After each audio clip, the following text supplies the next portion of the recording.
सोचने के लिए हम तैयार नहीं कि कहीं हमारा बुनियादी चिंतन की दिशा ही तो गलत नहीं है। मैं कहना चाहता हूं कि वो गलत है, और गलत सबूत है ये आदमी।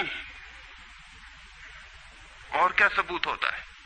एक बीज को हम बोएं और फल जहरीले और कड़वे हों, तो क्या सब सिद्ध होता है? सिद्ध होता है कि वो बीज जहरीला और कड़वा रहा होगा। हालांकि बीज में पता लगाना मुश्किल है कि उससे जो फल पैदा होंगे वो कड़वे पैदा होंगे। बीज में कुछ खोजबीन नहीं की जा सकती। बीज को तोड़ो फोड़ो, कोई पता नहीं चल सकता कि इससे जो फल पैदा होंगे वो कड़वे होंगे। बीज को वो 100 वर्ष लग जाएंगे, वृक्ष होगा, बड़ा होगा, आकाश में फैलेगा, तब फल आएंगे और तब पता चलेगा कि वे कड़वे। 10,000 वर्ष में संस्कृति और धर्म के जो बीज बोए गए हैं, ये आदमी उसका फल है और ये कड़वा है और घृणा से भरा हुआ है। लेकिन उसी की दुहाई दिए चले जाते हैं हम और सोचते हैं उससे प्रेम हो जाएगा। मैं आपसे कहना चाहता हूं उससे प्रेम नहीं हो सकता है, क्योंकि प्रेम के पैदा होने की जो बुनियादी संभावना है, धर्मों ने उसकी ही हत्या कर दी है और उसमें ही जहर घोल दिया है। मनुष्य से भी ज्यादा प्रेम पशुओं और पक्षियों में और पौधों में दिखाई पड़ता है, जिनके पास न कोई संस्कृति है न कोई धर्म है।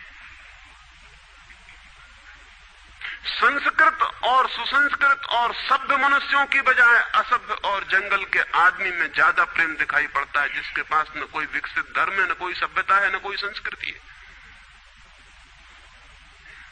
जितना आदमी सभ्य, सुसंस्कृत और तथाकथित धर्मों के प्रभाव में मंदिरों और चर्चों में प्रार्थना करने लगता, उतना ही प्रेम से शून्य क्यों होता चला जाता? जरूर कुछ कारण है, और 2 कारणों पर मैं विचार करना चाहता हूं। अगर वे ख्याल में आ जाएं तो प्रेम के अवरुद्ध स्रोत टूट सकते हैं और प्रेम की गंगा बह सकती है। वो हर आदमी के भीतर है, उसे कहीं से लाना नहीं है। प्रेम कोई ऐसी बात नहीं है कि कहीं खोजने जाना है उसे, वो है। वो प्राणों की प्यास है हर एक के भीतर, वो प्राणों की सुगंध है प्रत्येक के भीतर, लेकिन चारों तरफ से परकोटा है उसके और वो प्रकट नहीं हो पाती। सब तरफ पत्थर की दीवार है और वो झरने नहीं फूट पाते। तो प्रेम की खोज और प्रेम की साधना कोई पॉजिटिव, कोई विधायक खोज और साधना नहीं है कि हम जाएं और कहीं प्रेम सीख लें। एक मूर्तिकार एक पत्थर को तोड़ रहा था, कोई देखने गया था कि मूर्ति कैसे बनाई जाती है। उसने देखा कि मूर्ति तो बिल्कुल नहीं बनाई जा रही, सिर्फ छेनी और हथौड़े से पत्थर तोड़ा जा रहा है। तो उस आदमी ने पूछा कि आप क्या कर रहे हैं, मूर्ति नहीं बनाएंगे? मैं तो मूर्ति का बनना देखने आया हूं, आप तो सिर्फ पत्थर तोड़ रहे हैं। उस मूर्तिकार ने कहा कि मूर्ति तो पत्थर के भीतर छिपी है, उसे बनाने की जरूरत नहीं है, सिर्फ उसके ऊपर जो व्यर्थ पत्थर जुड़ा है उसे अलग कर देने की जरूरत है और मूर्ति प्रकट हो जाएगी। मूर्ति बनाई नहीं जाती, मूर्ति सिर्फ आविष्कृत होती है, डिस्कवर होती है, अनावृत होती है, उगाड़ी जाती है।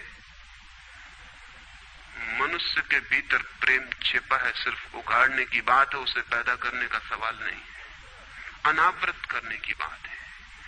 कुछ है जो हमने ऊपर से ओढ़ा हुआ है, जो उसे प्रकट नहीं होने देता। एक चिकित्सक से जाके आप पूछें कि स्वास्थ्य क्या है, और दुनिया का कोई चिकित्सक नहीं बता सकता कि स्वास्थ्य क्या है। बड़े आश्चर्य की बात है, स्वास्थ्य पर ही तो सारा चिकित्सा शास्त्र खड़ा है, सारी मेडिकल साइंस खड़ी है, और कोई नहीं बता सकता कि स्वास्थ्य क्या है। लेकिन चिकित्सक से पूछें कि स्वास्थ्य क्या है, तो वो कहेगा बीमारियों के बाबत हम बता सकते हैं कि बीमारियां क्या हैं, उनके लक्षण हमें पता है, एक एक बीमारी का अलग अलग परिभाषा हमें पता है। स्वास्थ्य का हमें कोई भी पता नहीं है। इतना हम कह सकते हैं कि जब कोई बीमारी नहीं होती तो जो होता है वो स्वास्थ्य है। स्वास्थ्य तो मनुष्य के भीतर छिपा है, इसलिए मनुष्य की परिभाषा के बाहर है। बीमारी बाहर से आती है, इसलिए बाहर से परिभाषा की जा सकती है। स्वास्थ्य भीतर से आता है, उसकी कोई परिभाषा नहीं की जा सकती। इतना ही हम कह सकते हैं कि बीमारियों का अभाव स्वास्थ्य है। लेकिन ये स्वास्थ्य की कहां परिभाषा हुई? स्वास्थ्य के संबंध में तो हमने कुछ भी ना कहा कि बीमारियां नहीं है तो बीमारियों के संबंध में कहा।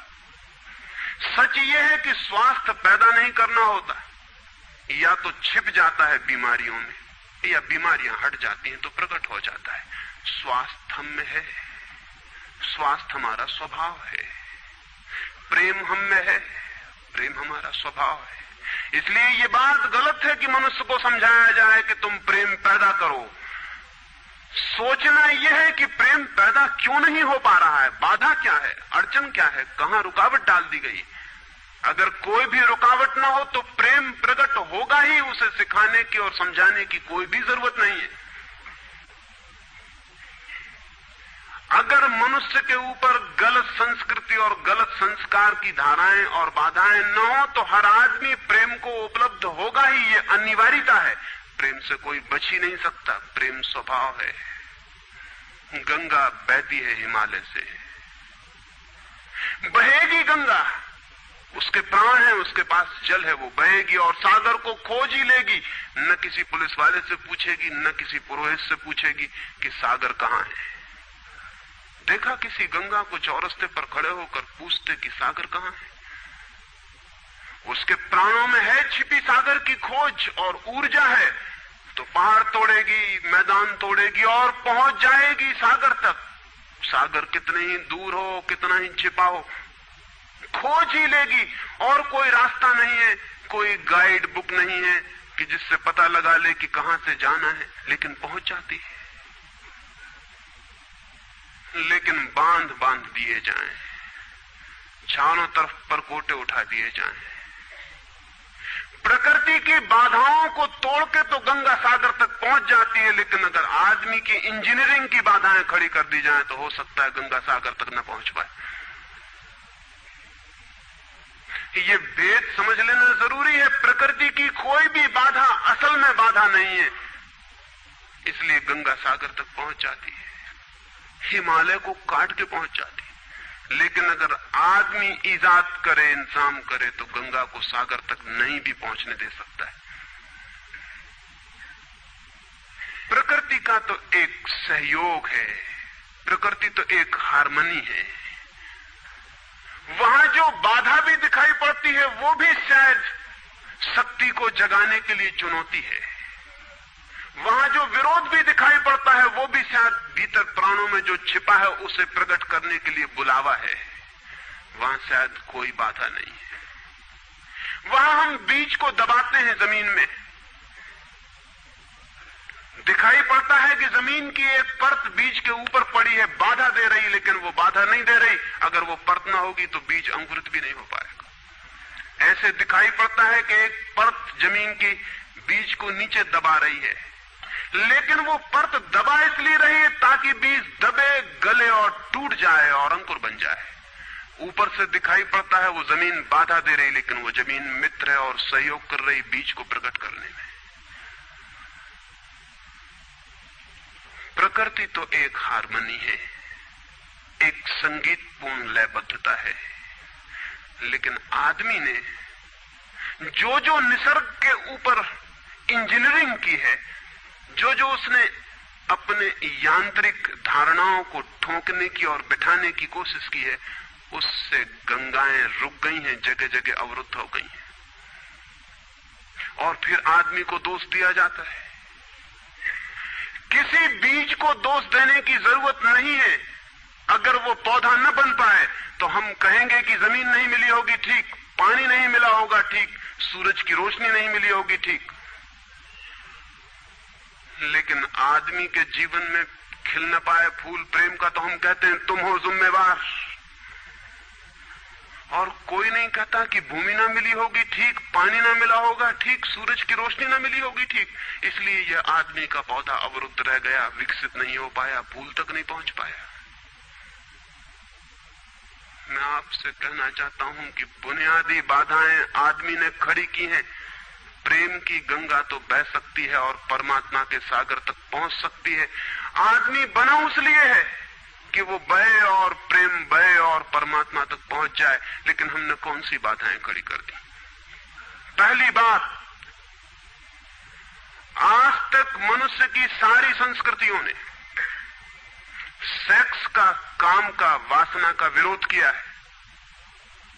इस विरोध ने मनुष्य के भीतर प्रेम के जन्म की संभावना तोड़ दी, नष्ट कर दी। इस निषेध ने, क्योंकि सच्चाई यह है कि प्रेम की सारी यात्रा का प्राथमिक बिंदु काम है, सेक्स है। प्रेम की यात्रा का जन्म गंगोत्री, जहां से गंगा पैदा होगी प्रेम की, वो सेक्स है, वो काम है। और उसके सब दुश्मन है, सारी संस्कृतियां और सारे धर्म और सारे गुरु और सारे महात्मा। तो गंगोत्री पर ही चोट कर दी, वहीं रोक दिया। पाप है काम, अधम है काम, जहर है काम।